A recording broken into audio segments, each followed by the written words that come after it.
নমস্কার বন্ধুরা, মহাশিবরাত্রি আসতে আর মাত্র কয়েকটা দিন বাকি রয়েছে। এই দিনটির জন্য ভগবান শিবের পরম ভক্তরা অধীর আগ্রহে অপেক্ষা করে থাকে। বন্ধুরা, আজকের এই ভিডিওটিতে আমি আপনাদেরকে জানিয়ে দেব মহাশিবরাত্রিতে ভগবান শিবের পূজা করবার সাথে সাথে শিবলিঙ্গ থেকে যদি এই একটি জিনিস তুলে আনতে পারে আর যদি সমস্ত নিয়ম বিধি মেনে এই উপায় করতে পারেন, তাহলে আপনার ভাগ্য শক্তিশালী হয়ে উঠবে। এত অর্থ আসবে যে আপনার 7 পুরুষ রাজ করতে পারবে। আপনার ঘরে কখনো ধনের অভাব হবে না, দিন দিন ধন সম্পদ বাড়তে থাকবে। বন্ধুরা, এমন কোন জিনিস শিবলিঙ্গ থেকে তুলে আনতে হবে যে জিনিসটি আপনারা শিবলিঙ্গ থেকে তুলে আনতে পারলেই শুধু আপনাদের লাভ আর লাভই হবে। বন্ধুরা, ভিডিওটির মূল পর্বে যাওয়ার আগে আপনাদের প্রত্যেকের কাছে অনুরোধ রইল, আপনারা ভিডিওটি মনোযোগ সহকারে শেষ পর্যন্ত দেখবেন। আর ভিডিওটি দেখে ভালো লাগলে একটি লাইক করবেন আর কমেন্টে মনে ভক্তি রেখে ওম নমঃ শিবায়, হর হর মহাদেব লিখতে কখনোই ভুলবেন না। আর আমার চ্যানেলে যদি নতুন বন্ধু হয়ে থাকেন, চ্যানেলটিকে সাবস্ক্রাইব করে পাশে থাকার অনুরোধ রইল। বন্ধুরা, মহাশিবরাত্রির বিশেষ আধ্যাত্মিক ও মাহাত্ম্যপূর্ণ হয়। এই দিনটি ভগবান শিবের বিশেষ পুজো আরাধনা করা হয়ে থাকে। এই দিন শিবলিঙ্গের পূজা করলে বিশেষ পূর্ণ ও আধ্যাত্মিক ফল লাভ করা যায়। বন্ধুরা, মহাশিবরাত্রিতে ভগবান শিবের পূজায় অবশ্যই একটি বেলপাতা অর্পণ করবেন। বেলপাতার একটি আলাদা মাহাত্ম্য রয়েছে, কারণ বেলপাতা ছাড়া ভগবান শিবের পূজা অসম্পূর্ণ। বন্ধুরা, শিবলিঙ্গের পূজা কিভাবে করবেন মহাশিবরাত্রির দিন আর শিবলিঙ্গের পূজা করবার সময় কোন ভুলগুলি আপনারা কখনোই করবেন না। মহাশিবরাত্রির পবিত্র দিনে আপনারা খুব সকাল সকাল ঘুম থেকে উঠবেন, তারপর স্নান করবেন। আর আপনারা যদি বাড়িতে শিবলিঙ্গ প্রতিষ্ঠা করে যদি মহাশিবরাত্রির ব্রত রেখে পূজা করেন, বা যেখানেই করবেন, অর্থাৎ যে মন্দিরেই করুন না কেন, যেখানে ভগবান শিবের পূজা করবেন, সেই জায়গার আশেপাশে খুব ভালো করে পরিষ্কার পরিচ্ছন্ন করে নেবেন। তারপর আপনার গায়ে ও সেই জায়গায় চারিপাশে গঙ্গা জল ছিটিয়ে নেবেন। তারপর পুজোর সমস্ত সামগ্রী এক জায়গায় জোগাড় করে নেবেন, যেমন দুধ, দই, বেলপাতা, গঙ্গা জল, ফল ফুল, চন্দন, ভস্ম, ভাং, বেল, ধুতরা ফুল, ধুতরা ফল, এই সামগ্রীগুলি অবশ্যই নেবেন। চলুন বন্ধুরা, জেনে নেওয়া যাক কিভাবে করবেন ভগবান শিবের পুজো। সবার প্রথমে দুধ দিয়ে শিবলিঙ্গের অভিষেক করবেন, তারপর শিবলিঙ্গে দই দিয়ে অভিষেক করবেন, তারপর শিবলিঙ্গে 1 ঘটি গঙ্গা জল অর্পণ করবেন, তারপর ফুল আর বেলপাতা শিবলিঙ্গে অর্পণ করবেন, তারপর শিবলিঙ্গে অল্প একটু ঘি আর মধু অর্পণ করবেন, তারপর শিবলিঙ্গে ফল বেল অর্পণ করবেন আর চন্দন আপনার হাতের আঙুলে করে শিবলিঙ্গের ওপরে তিলক লাগিয়ে দেবেন। তারপর শিবলিঙ্গে অল্প একটু অক্ষত আতপ চাল অর্পণ করবেন। বন্ধুরা, কখনোই কিন্তু ভুল করে ভাঙা বা আধখানা আলো চাল অর্পণ করবেন না। সর্বদাই আপনারা সম্পূর্ণ গোটা, অর্থাৎ অক্ষত আতপ চাল অর্পণ করবেন। তারপর অল্প একটু ভস্ম শিবলিঙ্গে অর্পণ করবেন, তারপর অল্প একটু ভাং শিবলিঙ্গে অর্পণ করবেন। আর অবশ্যই ভগবান শিবের পূজায় একটি সাদা ধুতরা ফুল ও ধুতরা ফল অবশ্যই কিন্তু শিবলিঙ্গে অর্পণ করবেন, কারণ ভগবান শিবের অত্যন্ত প্রিয় হলো এই সাদা ধুতরা ফুল। তারপর নিষ্ঠা ও ভক্তি শ্রদ্ধা সহকারে ভগবান শিবের পূজা করবেন, ভগবান শিবের কাছে প্রার্থনা করবেন, তারপর ভগবান শিবের পরিক্রমা করবেন অর্ধেক। হ্যাঁ বন্ধুরা, কখনোই কিন্তু ভগবান শিবের পরিক্রমা সম্পূর্ণ করবেন না। ভগবান শিবের পরিক্রমা সর্বদাই অর্ধেক করতে হয়। তারপর হাত জোড়ো করে আপনারা ভগবান শিবের কাছে আপনাদের মনস্কামনা জানাবেন। তারপর ধূপ প্রদীপ দেখিয়ে ভগবান শিবের আরতি করবেন। বন্ধুরা, আপনি যদি ব্রত রেখে সারাদিন উপবাস থাকেন তাহলে অবশ্যই কিন্তু ভগবান শিবের পূজা করার সময় মহামৃত্যুঞ্জয় মন্ত্র জপ করবেন। বন্ধুরা, মহামৃত্যুঞ্জয় মন্ত্র ভীষণই শক্তিশালী একটি মন্ত্র। আপনি যদি ব্রত নাও রাখেন তবুও কিন্তু ভগবান শিবের পূজায় অবশ্যই করবেন এবং মহামৃত্যুঞ্জয় মন্ত্র জপ করবেন। সমস্ত রকমের বাধা বিঘ্ন রোগ ব্যাধি থেকে কিন্তু মুক্তি পাওয়া যায়।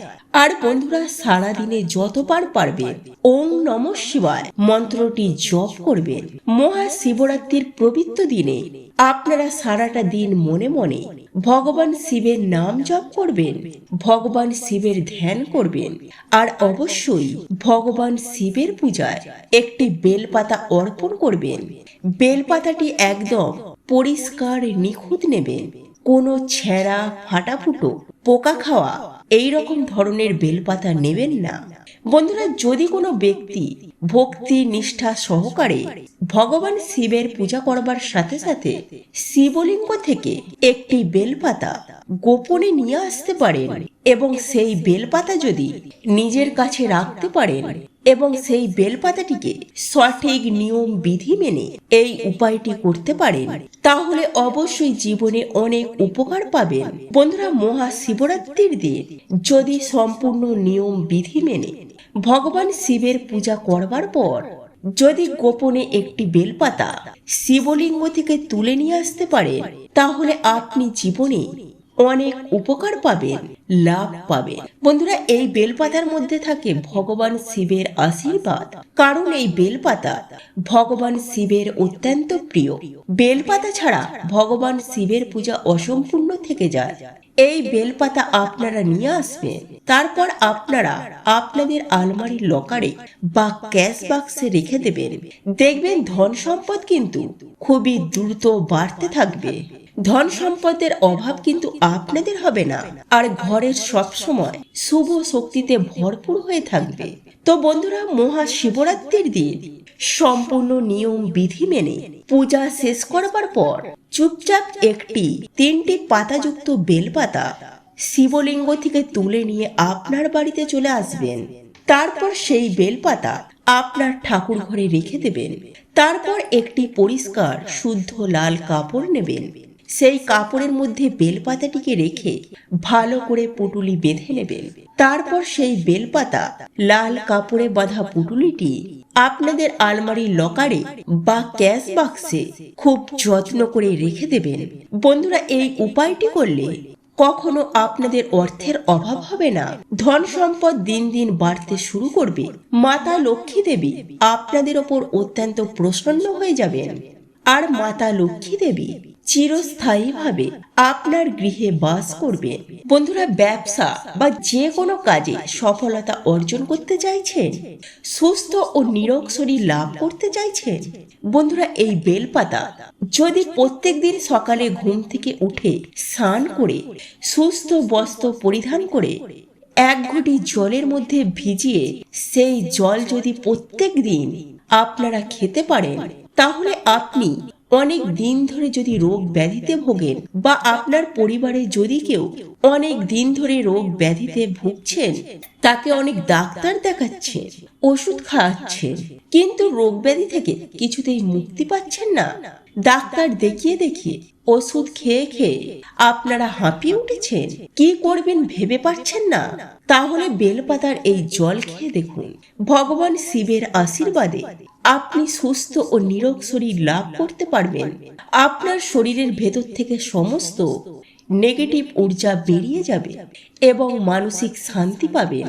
এবং আপনি যদি কোনো দুশ্চিন্তায় থাকেন বা কোনো ডিপ্রেশনে থাকেন, সেখান থেকেও কিন্তু খুব সহজেই বেরিয়ে আসতে পারবেন। বন্ধুরা, মনে রাখবেন, আয়ুর্বেদে কিন্তু এই বেলপাতা অনেক ঔষধ রূপে বের হয়। আয়ুর্বেদে এই বেলপাতা অনেক ঔষধ রূপে প্রয়োগ করা হয়। মহাশিবরাত্রির পবিত্র দিনে শিবলিঙ্গে যে বেলপাতা অর্পণ করা হয় সেই বেলপাতা অমৃত সমান হয়ে যায়।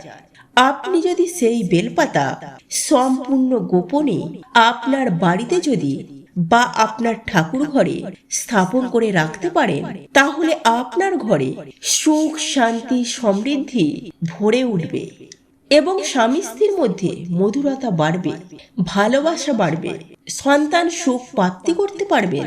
বন্ধুরা, অনেক মা বোনেরা রয়েছেন বহুদিন বিবাহ হয়েছে কিন্তু আপনারা এখনো পর্যন্ত সন্তানের মুখ দেখতে পাননি, সন্তান সুখ পাননি, বাবা মার ডাক শুনতে পাননি।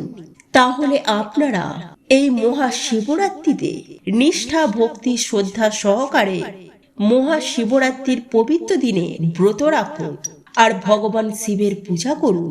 সম্পূর্ণ গোপনে একটি বেলপাতা শিবলিঙ্গ থেকে তুলে নিয়ে আসুন। তারপর সেই বেলপাতা বেটে জলের সঙ্গে মিশিয়ে খেয়ে নিন। খুব তাড়াতাড়ি ভগবান শিবের আশীর্বাদে সন্তান সুখ লাভ করতে পারবেন, বাবা মার ডাক শুনতে পারবেন।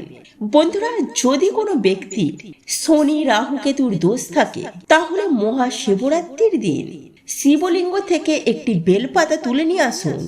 একটি তামার ঘটিতে সেই বেলপাতা জলে ভিজিয়ে রাখুন। তারপর সেই জল আপনার বা আপনার পরিবারের ওপর কারোর যদি গ্রহ দোষ থাকে বা রাহু কেতুর দোষ থাকে তাহলে তার মাথায় খুব ভালো করে জল ছিটিয়ে দিন। সমস্ত গ্রহ দোষ, নজর দোষ, অশুভ শক্তি এবং কালসর্প দোষের মতো বা মাঙ্গলিক দোষ ও পিতৃ দোষের মতো সমস্ত দোষ থেকে আপনারা মুক্তি পাবেন। বন্ধুরা, যদি কোনো ব্যক্তি বহু দিন ধরে চেষ্টা করছেন, কঠোর পরিশ্রম করছেন, তবুও কোনো কাজে সফলতা আসছে না, ব্যবসায় উন্নতি হচ্ছে না, তাহলে মহাশিবরাত্রির দিন শিবলিঙ্গ থেকে একটি বেলপাতা নিয়ে আসুন। তারপর সেই বেলপাতা একটি লাল কাপড়ে করে বেঁধে আপনার কাজের জায়গায় বা ব্যবসার জায়গায় রেখে দিন। এই উপায়টি করলে আপনার কাজের সমস্ত বাধা খুব তাড়াতাড়ি কেটে যাবে এবং আপনি ব্যবসায় ও কাজে সফলতা পাবেন। বন্ধুরা, তন্ত্র মন্ত্র, কালাজাদু ও অশুভ শক্তির হাত থেকে বাঁচতে মহাশিবরাত্রির দিন শিবলিঙ্গ থেকে একটি বেলপাতা নিয়ে আসুন। তারপর আপনার ঘরের মুখ্য দরজার ওপর সেই বেলপাতাটিকে লাল কাপড়ের মধ্যে রেখে ভালো করে পুটুলি বেঁধে ঝুলিয়ে দিন। সমস্ত অশুভ শক্তির দোষ, কালা জাদু থেকে মুক্তি পাবেন। বন্ধুরা, রাতে শোবার সময় যদি এই বেলপাতা আপনার মাথার বালিশের তলায় রাখতে পারেন তাহলে তো আপনি যদি ভয় পান সেই ভয় দূর হবে।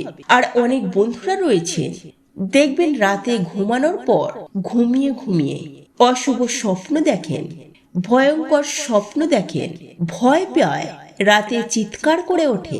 তাহলে এই বেলপাতা আপনাদের বালিশের তলায় রেখে দিন। অশুভ স্বপ্নের হাত থেকে আপনারা রক্ষা পাবেন। বন্ধুরা, আপনাদের ঘরের বাচ্চার পড়াশোনায় মন বসছে না, পড়াশোনায় একাগ্রতা বাড়ছে না, তো পড়াশোনায় মন বসবে, পড়াশোনায় একাগ্রতাও বাড়বে। মহাশিবরাত্রির দিন শিবলিঙ্গ থেকে একটি বেলপাতা নিয়ে আসুন এবং সেই বেলপাতা আপনার বাড়ির যে বাচ্চা পড়াশোনা করছে তার বইয়ের মধ্যে রেখে দিন। এতে দেখবেন স্মরণ শক্তি বাড়বে, পরীক্ষায় সফলতা অর্জন করতে পারবে। তো বন্ধুরা, এই বেলপাতা আপনারা কিভাবে মহাশিবরাত্রির দিন শিবলিঙ্গের ওপর থেকে নিয়ে আসবেন? বন্ধুরা, মহাশিবরাত্রির দিন পূজা শেষ হওয়ার পর আপনারা স্নান করবেন, শুদ্ধ বস্ত্র পরিধান করবেন, তারপর 3টি পাতাওয়ালা একটি বেলপাতা সম্পূর্ণ নিষ্ঠা ভক্তি সহকারে ভালোবাসার সঙ্গে এই বেলপাতা কিন্তু শিবলিঙ্গ থেকে তুলে নিয়ে আসবেন। তারপর সেই বেলপাতা আপনার ডান হাতে নিয়ে প্রণাম করবেন। তারপর সেই বেলপাতা নিয়ে আপনারা ঘরে চলে আসবেন আর আপনার ঘরের পবিত্র স্থানে এই বেলপাতাটিকে রেখে দেবেন। বন্ধুরা, আপনারা যদি ব্রত রেখে মহাশিবরাত্রির দিন ভগবান শিবের পূজা করবার সময় শিবলিঙ্গে তো গঙ্গা জল অর্পণ করবেন, জল অর্পণ করবেন, দুধ দই অর্পণ করবেন, কিন্তু বন্ধুরা, শিবলিঙ্গে যখন আপনারা গঙ্গা জল অর্পণ করবেন। তো বন্ধুরা, শিবলিঙ্গে জল অর্পণ করার সময় শিবলিঙ্গ থেকে যে জল নিচের দিকে ঝরে পড়বে সেই জল আপনি ঘটিতে করে ধরে নেবেন। সামান্য একটু জল ধরে নেবেন। তারপর ওই শিবলিঙ্গে থেকে ঝরে পড়া জল নিয়ে আপনি সোজা কিন্তু বাড়িতে চলে আসবেন। বন্ধুরা, মনে রাখবেন, এই জল অমৃতর সমান হয়ে যায় যখন আপনি শিবলিঙ্গে গঙ্গা জল অর্পণ করবেন। শিবলিঙ্গ থেকে ঝরে পড়া জল কিন্তু অমৃতর সমান হয়ে যায়। বন্ধুরা, এটা বিশ্বাস করা হয় অনেক দেব দেবতা শিবলিঙ্গের পাশে অদৃশ্য হয়ে দাঁড়িয়ে থাকেন, যাতে শিবলিঙ্গ থেকে ঝরে পড়া জল তারা গ্রহণ করতে পারেন।